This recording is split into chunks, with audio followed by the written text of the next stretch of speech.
Okay, cool. Okay, we're good. We're recording. Let's go. So let's get things started. I want to first open up to anyone in the Zoom room with us right now. If you do have any questions, like we can go straight into questions too. So you can use the little like Zoom hand raise icon or things like this. And that's how we can kind of make sure we follow a good order and a good structure for questions.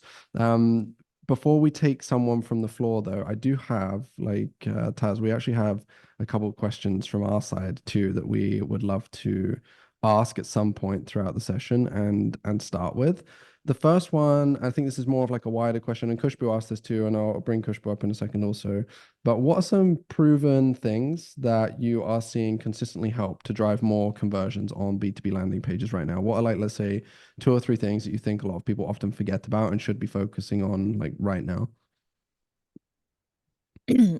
Well, the first thing is actually Kushbu is going to appreciate this because she's the copywriter on your team, but just the clarity of content. I think especially with B2B, we just get so wrapped up in the buzzword soup, right? Seamless, AI-led, integrated, revolutionized, ROI, ROAS. I could just go on and make a huge list. But the minute we say certain things, and they might even be true, right? But the problem then becomes that we as like B2B, like in the B2B industry, we're kind of desensitized to some words. And so the minute we read them, we just turn off. It's like our brain. It's like when you walk into a car dealership and someone's trying to sell you, like, I'm not listening to this person, even if you might have something valuable to say. It's the same thing with landing pages. So one of the things, and I tell anybody, you want to optimize your landing pages, the first thing you need to do is edit the copy. That is the best thing that you can do right there. Probably second to making sure that the page loads on time, because obviously that's, they say if content is king, design is queen, and you just got to make sure that it's technically sound. But then the other part of that is then the content on the page just being really clear, speaking to people like as if you were having a one-on-one conversation. We would never, like I would never get on a Zoom call with Dylan and be like, so what are you doing these days to revolutionize your tech stack? Just curious, right? That is just not a conversation we would have in real life. So Yeah. always think about that when you're writing for landing pages. The second thing is not to focus on conversions right out the gate, and that a landing page and its performance is not contingent on conversions alone, because conversions will only tell you one small piece of the story, but how people are consuming information on the page is really the path of optimization to finally get whatever that conversion is you want. And it might take 7, 10, 31 website touch points before someone even converts. So I wouldn't have that as the sole measurement of success. Do you find that coming back to like the literally writing what you guys actually do rather than some like complete waffle that most people do you find pushback sometimes though with your clients on that of like maybe you write like a hero that's literally exactly what the tool does or how it helps people, but then because they've been so conditioned to seeing all these other companies doing it the previous way, like full of buzzwords, do you find that difficult sometimes? Because I'm sure like Kushbu, I'm sure that's something that we found probably at points too, right? Is like having to push clients to actually just be more transparent on the landing pages about what we actually do. Do you find that as well, Taz, or not really?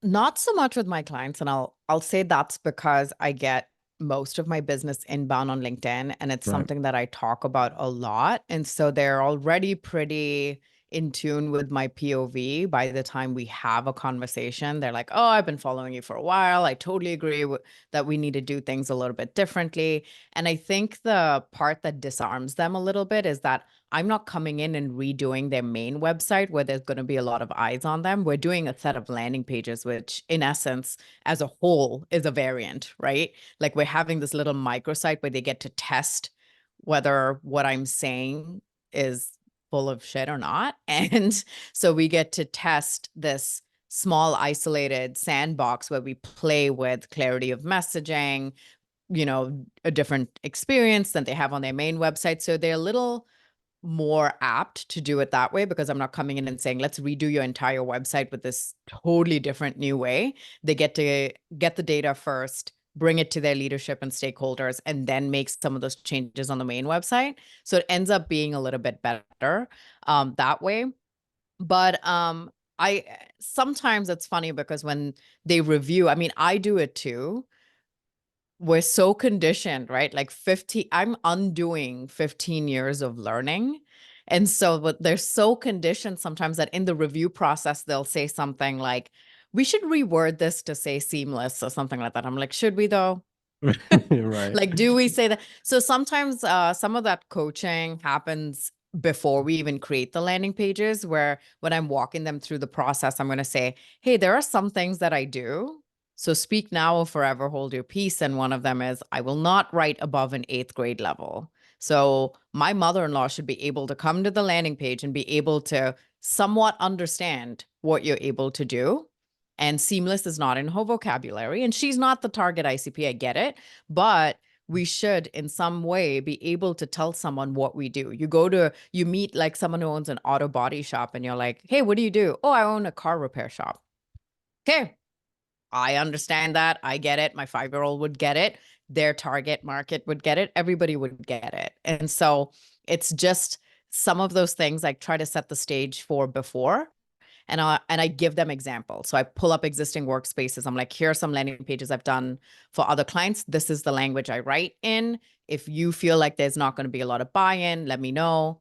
And then I also do ask how much autonomy they have as marketers internally at the company. Are we going to get a lot of pushback from your CEO or your CMO or anybody else? Because I usually work with, heads of growth, heads of demand gen, and they kind of own their little silo Mhm. of the marketing department, but I want to understand who's going to review and are they going to have a lot of pushback in that process? And then I'm going to tell them straight up. I'm like, then you're going to get a lot of feedback. I don't know if it's the right time. How far can we push it? And Lachey's on this call, like we have zero issues telling people no. So if we think that we can't go all the way to the finish line, we'll just say, hey, maybe you can try doing this yourself, like before you pay me any dollars and like risk anything on your end. Why don't you just take some of this, try to apply it, see what the appetite is, and then come back? Nice. One thing I wanted to ask too is like, so as an agency, we're running paid ads campaigns for SaaS companies, right? That's what we do. A big part of that is obviously landing pages, copywriting, design, ad creative, everything else too. Yeah. But we've been focused just on this for the last 6 years or so now. A question that I get pretty often, even on sales calls at the beginning of the process still, is around like, let's say earlier stage SaaS companies, maybe pre-Series A stage or something like this, or maybe even Series A stage companies. A lot of them want to use paid ads and landing pages as a way of testing messaging as well, right? What resonates with the market, what doesn't resonate with the market. The flip side and the challenge to that is that companies will then also want results at the same time. They want to see conversions happening. And I do think in a lot of ways you have to kind of separate if you want to do message testing versus if you want the landing page and the ads that we're running to be solely focused on conversion. One thing that I wanted to ask you though is when you and your team, or when you're thinking about the initial, let's say like research stages for updating a landing page, launching a new landing page, doing some new copy, are you going and utilizing any tools to support with that from a message testing perspective? So like, for example, there's Winter, right? Like a lot of people will know, or I'm sure people on this call will know about Winter. Um, are you ever using tools and platforms like that to try and speed up or ramp up that process? Or are you not doing this? Are you looking at customer interviews or like reviews of sales calls, recordings? How do you balance that part of the process? Because even when we're testing something new or a new angle and we want to get feedback on it, we still have to create that angle from somewhere, right? And usually the best angles come from solid research. So yeah, do you use any tools like that? How are you approaching that part of the process? Yeah, I tell everybody when I sit on like a prospective customer call, I'm going to say, hey, I'm going to show you my process. Don't be alarmed because 80% of what I'm about to show you has nothing to do with landing pages. Right. Sorry to bait you into sorry to bait you into this conversation, but I map out the buying activities. So obviously the buying journey is complicated, but a buyer in B2B performs a set of activities in terms of like what they're researching and all the information that they're collecting before they, potentially reach out to vendors. So for me, I'm saying, I'm not sitting here and saying, hey, I'm going to get someone to buy from you. My job is to get someone to consider you in their Right. vendor shortlist, in their purchase consideration, that you're on that list with them, right? And then it's up to you to carry them home. But we have to represent the product accurately. We have to find what your true differentiation is, and AI is not it. Easy to set up is not it. So like, what is your actual true differentiation? And then I take some of their internal documents that they provide me. So like a sales pitch deck, product information, any social proof that they want to give me that's sourced. I call that sourced or owned. And then I source mine from like agnostic sources, and also any competitive information. So if they have battle cards, that kind of stuff. I don't work with a lot of early stage companies. They're usually growth stage. They usually have some set of information here. Yeah. Their problem is more like they've just had so much information pass through the years that it's just like a game of telephone. It's like somewhere in there, the product has gotten lost. So they send me some of those points of documentation, and then I pretend it's like method acting where you become the character, right? So I'm like, okay, I am the ICP. I want to purchase a solution like this because I have XYZ problem. Where am I going to research, right? And get some of this information. So I go to agnostic sources. I go to the actual blog pages, comparison pages that the company has on their own, what the competitors are saying and what they're saying. Go to Reddit, go to all these like third-party forums, text a peer, find out that information. And what I tell companies is, in my research phase, I'm going to, yes, take into consideration your internal documentation and find out what the market is saying about you outside of that. And we're essentially going to hold a mirror, right? And I used this description the other day. How many times you get ready in the morning, you're like, damn, I look fly today. And then you go out and someone takes a candid picture of you and you're like, wow, I'm about 50 pounds more than I thought I was.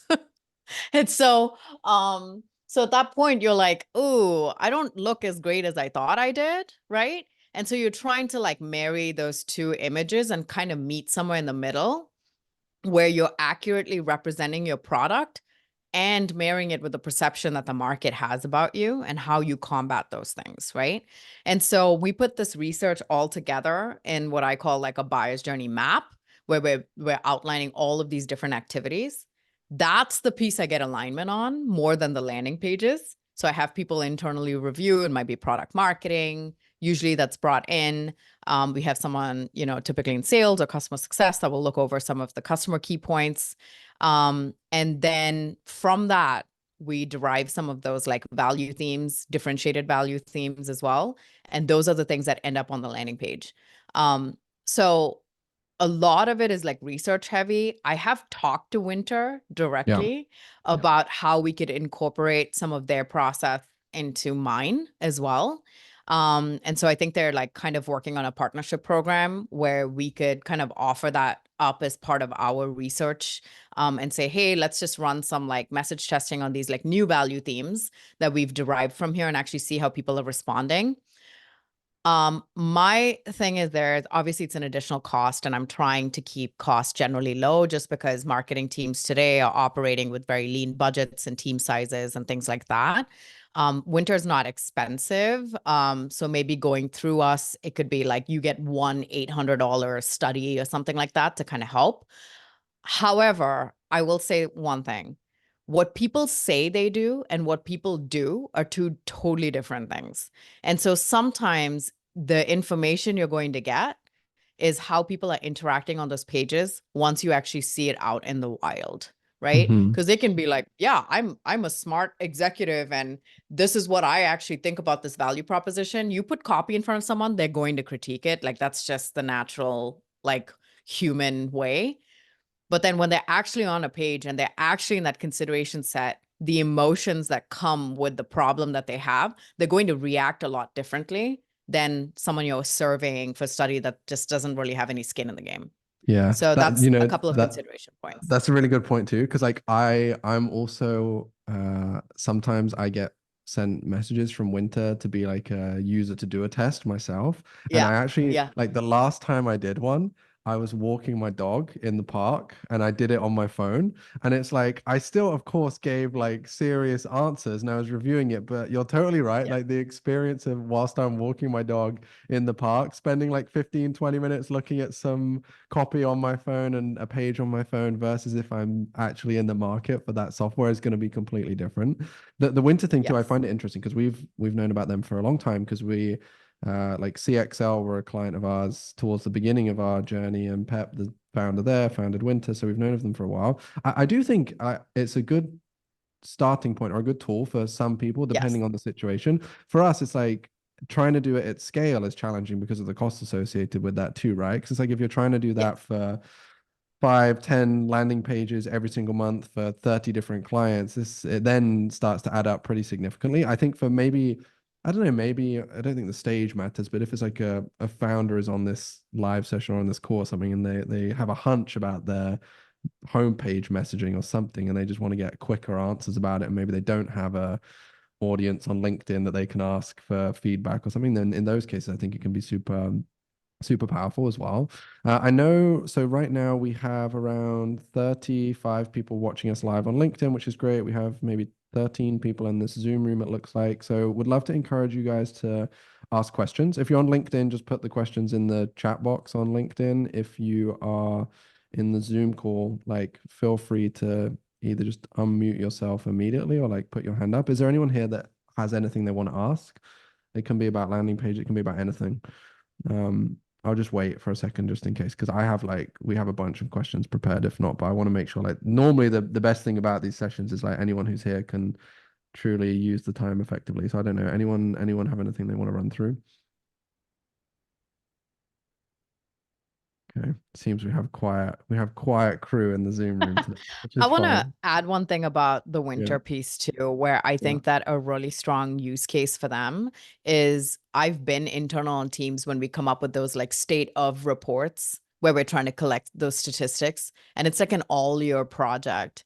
And one of Yeah. the things that they recently launched was being able to come up with a report within like 3 days. Yeah. And I think that that's something they're exploring in terms of an offering. And I think having like statistics and points like that can be something that you can add on to a landing page that could get some traction versus, like let's actually use it for message testing from a landing page perspective. I feel like that's also the point of landing pages.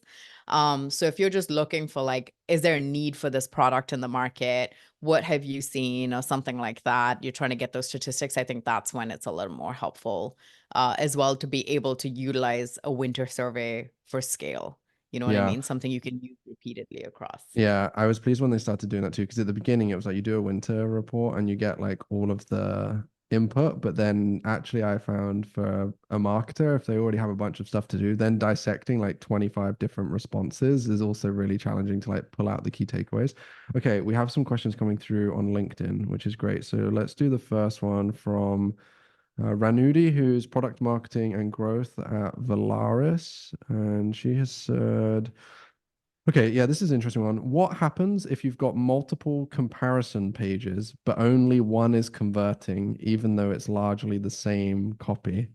I have some feelings on this, and I know you will, Taz, and Kushbu, maybe. I don't know. Kushbu, I don't want to like put you on the spot because I know you haven't done one of these live sessions with us like before, but if you want to say anything, please feel free to also. Taz, you go first. What do you think about this? Well, I guess the question is what comparison landing pages? Because Yeah. are you talking about comparison with the same competitors, with two different competitors? So some clarity there would be interesting. Um, is your differentiation going to be the same between you and multiple competitors? So why is the copy the same? I guess that's my rebuttal question there. Secondly, if you want an expert on comparison pages, she's on this call right here. So Lachey can actually jump in and talk through some of those pieces as well. But I'm interested to hear other people's thoughts and Yeah, also let's some clarity, Ranudi, on the question. yeah, clarity would be great. But Lachey, if you're good to do so, like would love to hear your thoughts also. This is totally not supposed to be my AMA. I didn't mean to come in here and No, bombard you're y'all, good, but that's but why we do this, right? Because it's like it's great to have Taz sharing stuff. It's great to have us, but like really, I think we want to do it this way, so it's not just another one of those like standard webinars that everyone else does, where it's just two people talking, right? Because it's like I feel like we're all used to that, and sometimes it's good to actually just be able to pick the brains of other people that are doing this. So don't worry about that. no, Yeah. totally.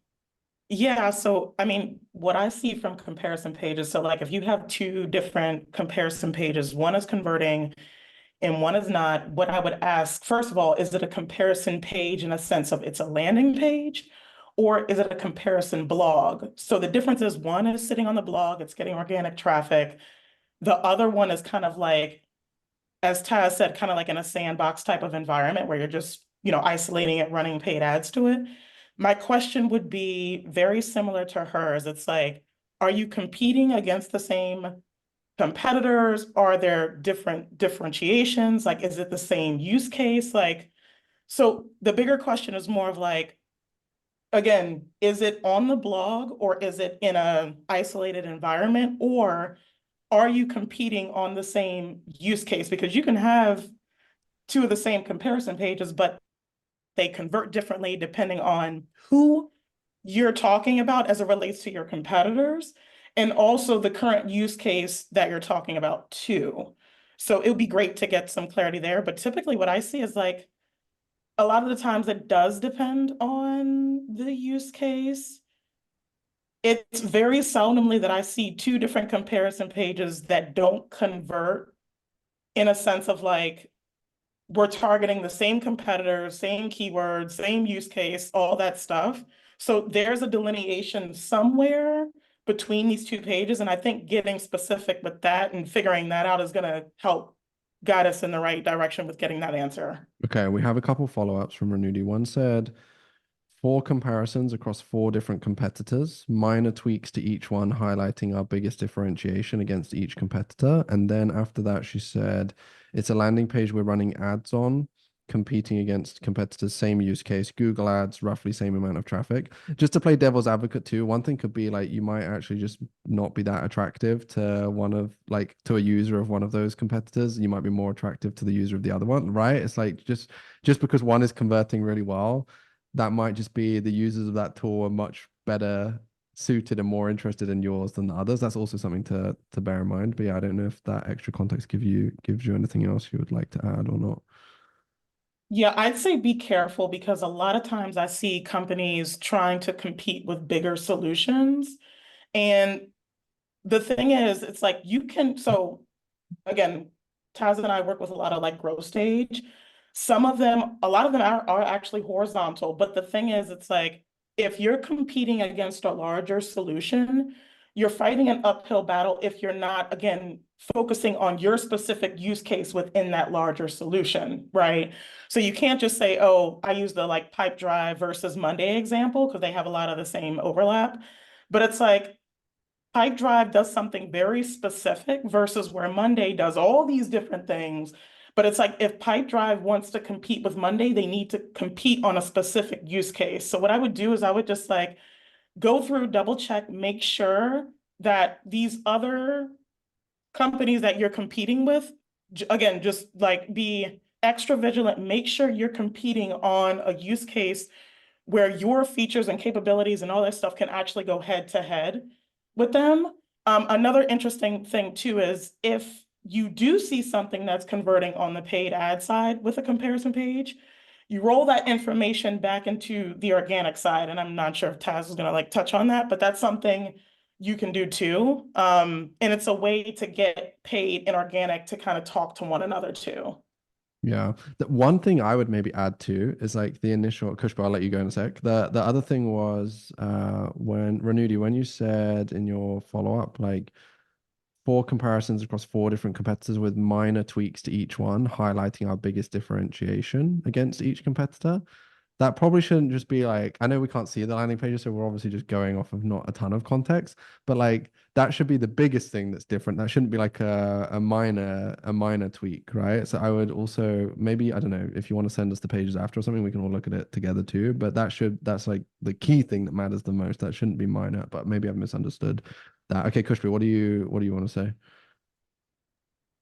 Right. So I think because these are Google ads, I thought I'd mention a couple of things. So I think with landing pages, if one landing page is particularly converting, I think it would make sense to maybe drill down to figure out what keyword is causing that conversion. Let's say if the two competitor landing pages, or one is Monday and the second is Asana. So let's say a user did not like Monday's pricing or the UI or anything. So they would be searching something like Monday alternative. And if that's the keyword that caused the conversion, it's because they're probably sick of Monday, they don't like the pricing, or they don't like the UI. So maybe an existing problem with Monday is causing the conversion instead of your differentiator, is something that I think. Apart from that, let's say the second landing page is Asana. Maybe the majority of traffic is coming because your ad is showing up when people are searching for Asana pricing. Maybe that's why you're not getting as much clicks, because they're just not as much frustrated with Asana as of now. So I think that is something that you should look into, the keywords that are driving the conversions.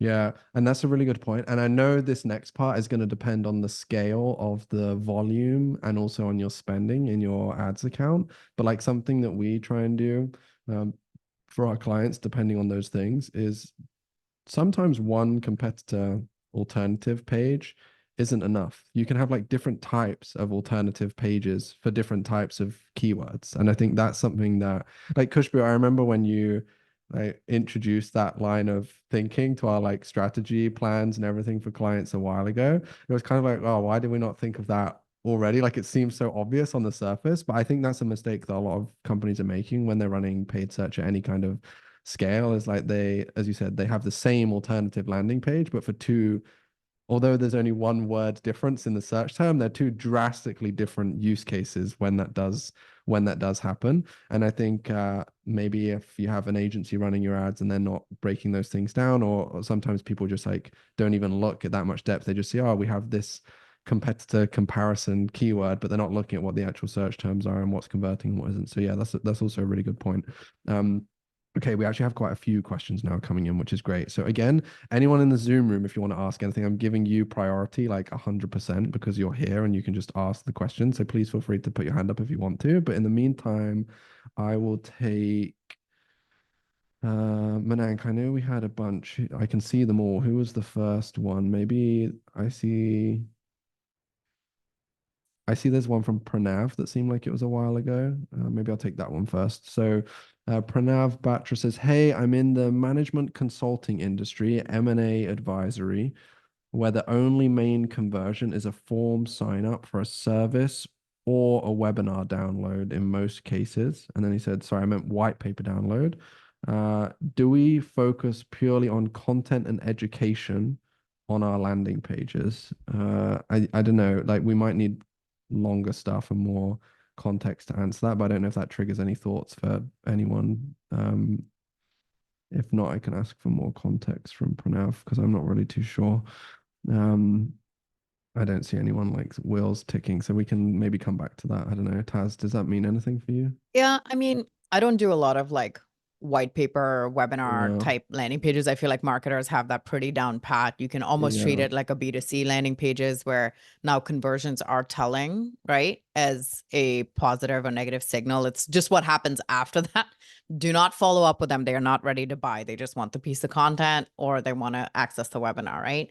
I think one of the things and mistakes that I see commonly with white paper or webinar type downloads is that we don't give them enough information, and you don't have to like have this long landing page when it comes to top of funnel content. But for example, if you have a report and a white paper that promises the user 5 or 6 tips or something like that, it's almost like taking SparkToro's like method, which is the zero click marketing. So giving them a lot of value up front and saying, okay, if you have 5 steps to, whatever your landing page is about, giving them like 2 or 3 of them. And then saying for the other 2, like, if you loved these 3 tips or whatever, or 3 steps for the other 2, find it in the report. That's one thing that I've seen work well, is because it's almost like the Costco. I don't know, Dylan, do you have Costco's over there? I don't. No, but I know what they But we, are. Yeah. oh, okay, good, perfect. Because I use a lot of like Chipotle, and then I'll have a client who's like not here, and they're like, "Sorry, what was that?" I'm like, "Oh, darn it! Now I have to explain a restaurant model to someone." Right. But yeah. But no, Costco, they give you samples. People like will block out like aisles just to get the sample. So you're giving them a sample of the content, because what happens a lot with top of funnel content is that they're usually shit. I mean, like, here, I've finally given you my email address, my one piece of currency and leverage, and then you give me some generic advice that I could have gotten in a blog post, gotten from ChatGPT, and it's nothing that's actually truly valuable to the person. But now I've given you access to me and made me vulnerable to being exposed to being harassed by you for God knows how long, right? And so I think the biggest piece is giving them some of that sample so that they can see, oh, okay, this is what I'm going to get. And it actually is unique and valuable insight into this report, unique and valuable insight into the webinar that I'm going to get. That's one piece. Another thing that I've seen really successful is just giving them the first few pages of the white paper for free, letting them actually read some of the content. So teasing some of that copy. We did this at my last company with document ads on LinkedIn, and the CPLs were really low. We showcased some of the report already. They were able to flip through, and then they were happy to give the information because they wanted to finish the story or finish the report. And so that's kind of a few things, but with anything, you have to lead with value. People, like, especially today, generic stuffy advice is just not going to get anyone. It's just going to anger them more than anything else. And so I think that's always my piece of advice for top of funnel content is just try to be as extremely valuable as possible. Anyone who's posting on LinkedIn already knows how important that is, because that's what we do every day. I mean, we're just giving away information every single day. You should be able to help them with something actionable, immediate, that they can try to tactically apply, or some insight that they can do. Like Hockey Stack did that whole report, and I think I quote them on every single podcast, every single live webinar. I'm like, they did this whole study on how many touch points before an MQL. I think I've talked about in so many posts, like you should give people shareable, quotable content and insights, right? Yeah. So which like 99% aren't. So that's my advice. Okay. Next one. The Seth asked this question. He actually used to be a client of ours at Hey Digital. I see he's already left, but I'm gonna ask it to you and like just to everyone, and then we can just clip it. Like Seth, I'm gonna send this to you afterwards. So he asked around like landing page length.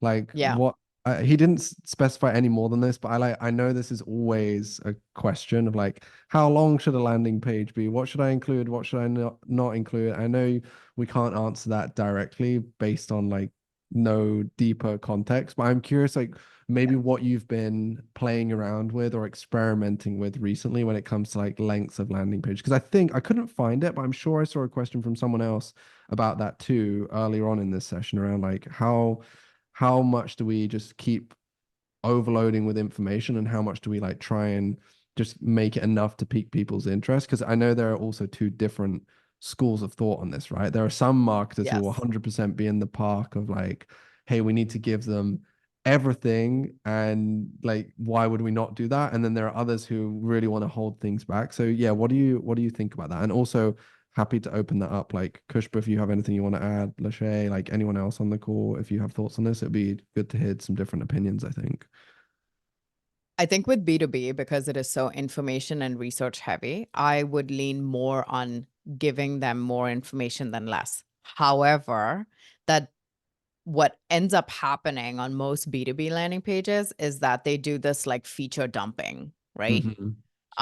Identity resolution, smart ID, and it's just like, I don't even know what these are. You're using internal vernacular. I'm getting bombarded with all these features. Now you're linking to other feature pages. Oh, but you're also linking to the rest of the product suite. And I'm like, I literally just typed in Google that I'm having issues, identifying users who come to the site. It's just like one simple use case. And now I'm getting fed an overwhelming amount of information, right? And so my whole thing is you need to talk about your product within the context of those value themes I told you about.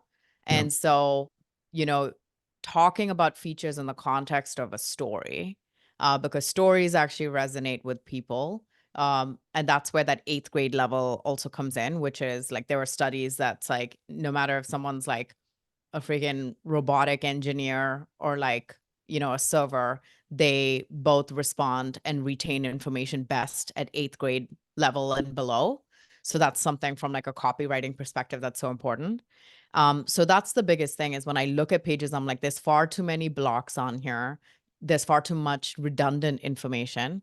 There's too much vague copy and clarity. So they leave confused. And that's why they're not consuming long form landing pages. So when you have a long form landing page, it has to be very strategic in terms of the story, right? And you know, you're leading with empathy, you're talking about the problem that they're having so that they can go in and say, okay, check, I'm in the right place. And then you go into some of the solutions and the value propositions of the themes, and you're talking about it in context of those problems, right? And then you have people that you've solved this problem for, so very specific, relevant, and credible proof. And then you go into any additional questions that they might have through like the FAQs. You can handle objections in the FAQs, answer any questions or put any features that weren't strong enough to stand on their own. You can embed into the FAQs, and then tell them what to expect if they give you their information. So it's very strategic. It's very story format like. It still talks about the most important features without bombarding them and talking about it in story. And I'm happy to pull up an example too of like a really technical product that I have for my client and how we were able to talk about it in a way that's just easy to understand. And so going back to the question though about long form or short form, I also think it's about the intent and where the user is in their journey, right? The worst thing that you can do is say someone's looking up like, you know, hey, digital pricing. They go to a pricing page. There's no pricing on there. Mhm. Terrible. The worst. Oh my Mhm. God. Nothing drives me crazier than that. When I was in-house as a buyer longer than I've been out as a consultant. So nothing would irritate me more because guess what? When I'm talking to my boss and I'd be like, hey, I'm looking at this tool. She's like, how much? Like literally that's the first question. I'm like, I don't know. People are saying somewhere between 30 and 50 grand. She's like, is it 30 grand or is it 50 grand? Like that's a huge swing in my budget. So Yeah. don't promise anything that you're not going to deliver on. That's the biggest thing. And then make it extremely clear for them. So I'm going to show you like a value theme here. We're going to do live, guys, live. Yeah. Okay. Also, Taz, like I'm completely fine, but I just want to let you know that we had it for 45 minutes. So if you do need to go, like we've reached the end of the time. But like, I don't need to. okay, cool. Okay, cool. I booked it for an hour because Okay, I'm great. notorious for going long. So just so Okay, everybody good. knows. Like I'm totally fine. Sorry if you guys have other stuff to do. No, we're good. And if I am anyone else not. has other stuff to do, just miss it and stay here. Like this, I'm sure this will be better anyway than whatever else Okay, you have to do. so I use the Fletch value proposition canvas. If you're familiar with those guys and you're on LinkedIn, our businesses work very close together. We overlap in a lot of things, but they basically trained me a lot on the product marketing front because that was actually my weakest spot when I came out. But you can see here, imagine if my client here, Mend, just put all of these features on their landing page. Reachability path analysis, exposing known public exploits, Mend remediate, confidence, smart merge control. People would just, their brains would explode, right? Because they'd just be so overwhelmed. How are we able to take all of these and put them into a single paragraph that can kind of tell the story of what they're able to do? So look here. Title, right? Proactively detects vulnerabilities, analyzes for update safety, and automatically issues pull requests for developers to approve merges. So if you're looking at the paragraph, it says, with a low false positive rate, which is handling an objection, Mend scans code bases for vulnerabilities, categorizes them with the confidence scores so that developers can eliminate manual work and act quickly to keep their code bases secure and compliant. The end, right? We're not sitting there bombarding them with all of this stuff. Now, if they have questions about what merge confidence is. Now we know merge confidence is the thing that gives them the confidence score, right? Versus going here and trying to outline each one of these in a paragraph on the site. So we're talking about these value themes here. And the same thing here. They have all of these things: license management, reporting dashboards, actually applying for the licenses, malicious package protection, right? And we're able to say, security teams have access to in-depth reports and dashboards, including dependencies that need updated across all apps, license management, and any new existing open source component for direct and transitive dependencies. So we're talking about it in a story format, and we're able to talk about all the features in a way that makes sense contextually for the end user. So that's where I'm saying that it doesn't need to be a long, crazy, landing page. So if we look here with their product page, those stories will end up in this one block, right, on the page. And we're able to essentially talk about all the features in a way that's prioritized or consolidated or summarized into these three parts and weave in some of that differentiation. One of the biggest differentiations for Mend is that they're proactive while the competitors are reactive. So we're able to really hound that message of proactive, proactive application risk management. So that's some of the things that we look at where we're weaving in differentiation, we're handling objections, and we're talking about it in a story and contextual format. Same thing with the problem, right? Because they're coming in here and they're like, yes, I'm doing manual updates. It's so annoying. Yes, there are hidden threats and I can't always be on top of it. My security team is bombarding me. They don't have visibility into anything. I don't know how to give it to them. I don't have time. And then I don't know if we're compliant because compliance rules and laws change every single month. I can't keep track. So they're saying, yes, this is me. And then we're able to say, hey, we can identify those risks proactively. We can stop those hidden threats from coming in. We can manage compliance for you, right? And so you're kind of talking to those problems that they have, and it makes it more buyer-centric than it does about the product. And then you're going into the proof points, the FAQs for some stuff that can stand alone, and then how they're able to actually get in touch, and then what we're going to do with their information, because that's respectful, right? We're going to reach out to you within 24 hours. We'll schedule a quick kickoff call. You're not going to get a demo right away. We want to make it worth your time, whatever that is, right? And so at the end of the day, it's like, you want people to convert, treat them like adults, the end. Yeah. Give them the information they need in order to make that decision. Yeah, and So talk to them like a human rather than a robot, right? Yeah. Too. It's funny how much we forget to do that sometimes.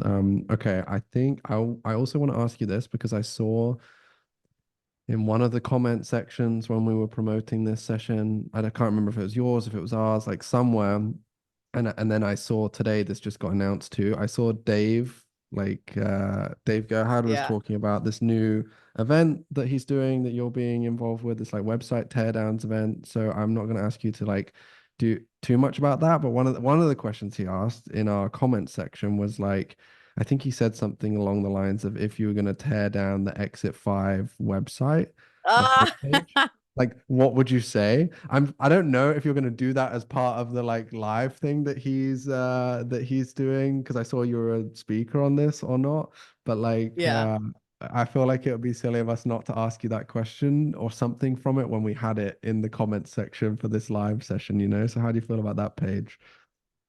Oh, I mean, I haven't looked at it yet. I know that when they did the redesign, I went and looked at it, and I like the design standpoint. But that was actually on my to-do list today because I did 40 landing page teardowns within their community. So if you're in the community, you can go and look at it. And I'm doing a recorded session with them where we're actually going to talk about some of the patterns, some of the things that I saw, because I obviously have this huge sample size of 40 B2B landing pages in there. But then I saw Dave's comment at 5 a.m. this morning, and I was like, you know what? I will roast his website, because every single page that I did, it took me 13 hours to do all of those landing page audits because I was getting lost in them. And then suddenly I'd look down at the Loom and it's 20 minutes. I'm like, oh shit, I gotta wrap this up. And so I'm gonna dive deep on his and share it with that team. And I'm sure they're super super so they'll probably just post it anyway. But I'll make it a public viewing link with their blessing, and then other people can go and look at it. But yeah, I'm sure I'll have lots of thoughts about it. Nice. Hey, Manank, if you have the link, that I saw earlier, can you put it in the one for Dave's event? This, because I saw he posted about it on LinkedIn today, like the Yes, he registration link, did. the one I sent to you, Manank. I think we have that. So if you could put that in the, I don't know, the He's Zoom chat, doing the LinkedIn chat.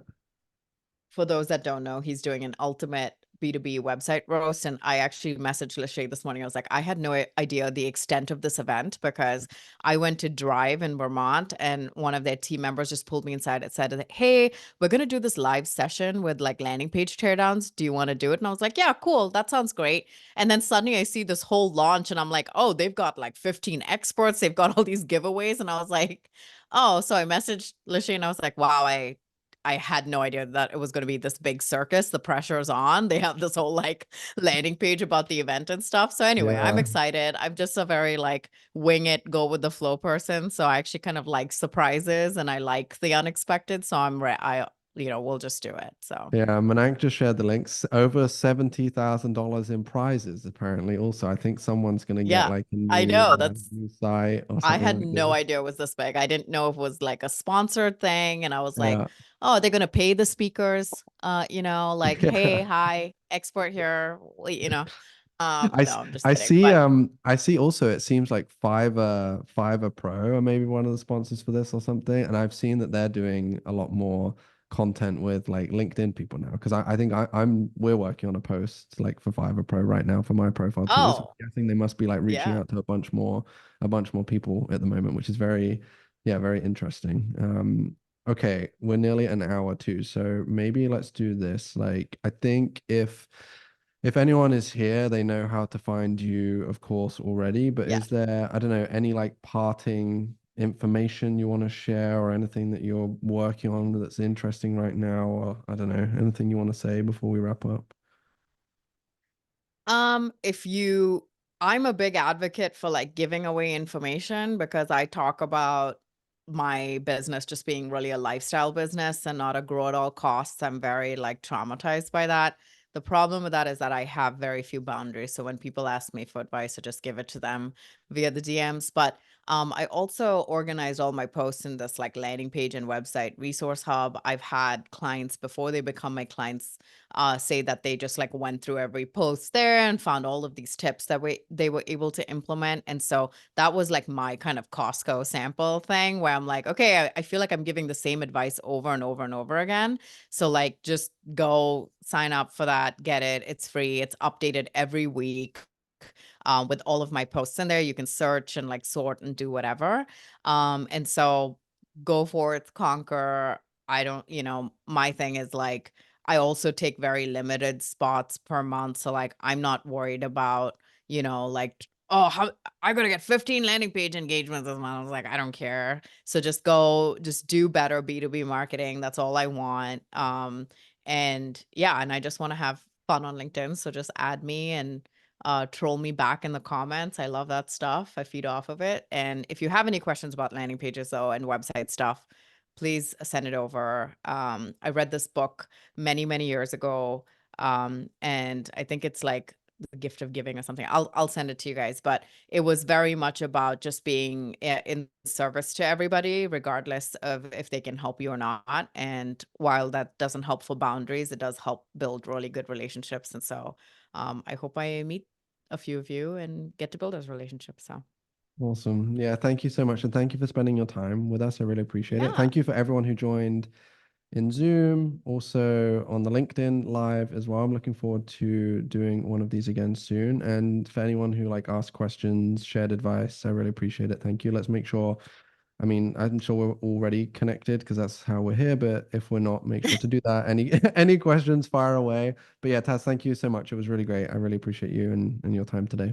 And I think I'm going to do a post in the future roasting your landing page template that you Oh, shared please, that went viral. please do. So we'll do that. He's like Yeah. sweating. He's like, oh, No, this okay. is good. Yeah, Do you please know we should definitely do do one? that. Maybe you can roast it, but then we can do like an updated version, which is like an Yeah. us and you template. Because honestly, every time we've done like any landing page related template that we've posted on LinkedIn, it's gone like crazy. I don't know. It seems like this is something that everyone has an opinion on, of course, right? And I think it's a Yeah. bit more like virality potential than just talking about paid Yeah. ads and stuff.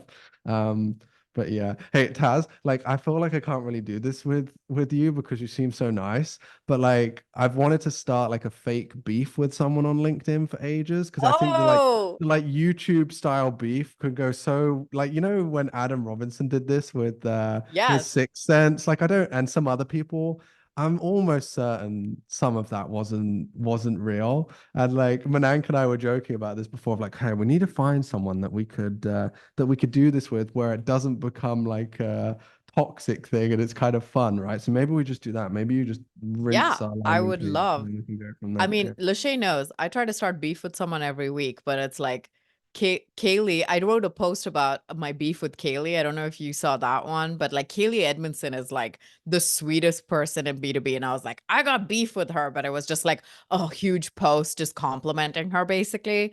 But yeah, I'm totally down to beef. And like, everyone's like, oh, it's a professional platform. You got to be really professional. I'm like, I see the word ratchet like 16 times a day. Like, we need to humanize the platform a little bit. So I'm all about beefing. We can do so many Okay. consultant versus agency, your landing page template versus mine. Manank, I this is think we're great. on the And same side Manank of is stuff. typing in the chat, like, let's stop live streaming. LinkedIn cannot know our plan. Manank, there's only like 15 people here and There 35 you on go. LinkedIn, so it's fine. Like, if some people know, I feel like that helps because it's gonna like stoke the fire more if people Yeah. know what we're doing. So yeah, okay, we can do this. This will be funny.